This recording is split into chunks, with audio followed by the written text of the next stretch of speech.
The MASH platform provides a number of security features relating to monitoring. There are 4 ways you can monitor your system.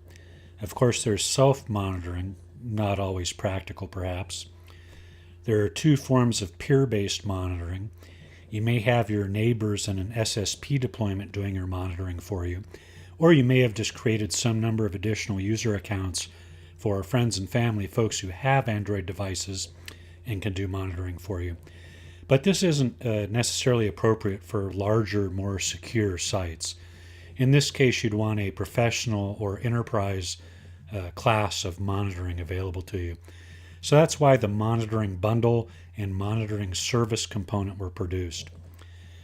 So the way this component works is you're going to create one or more of them in your application, and they would correspond to your primary, secondary, tertiary monitoring services. And the reason there are multiple is for fault tolerancy purposes. Perhaps you can't contact the primary. After some number of attempts, we'll fail over and do the next monitoring service in line with the lower level of priority, and so on and so on.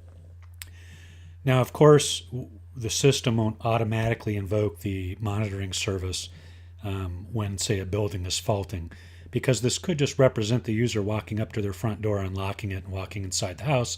The alarm goes off. So in this case, this is where the event threshold on the monitoring service component comes in.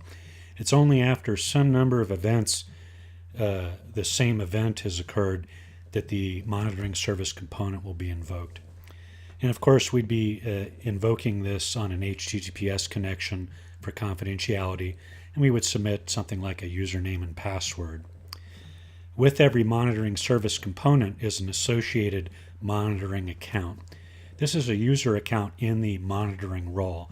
And this is important because at the point monitoring is no longer needed, we need to flush those event thresholds associated with the different monitoring services.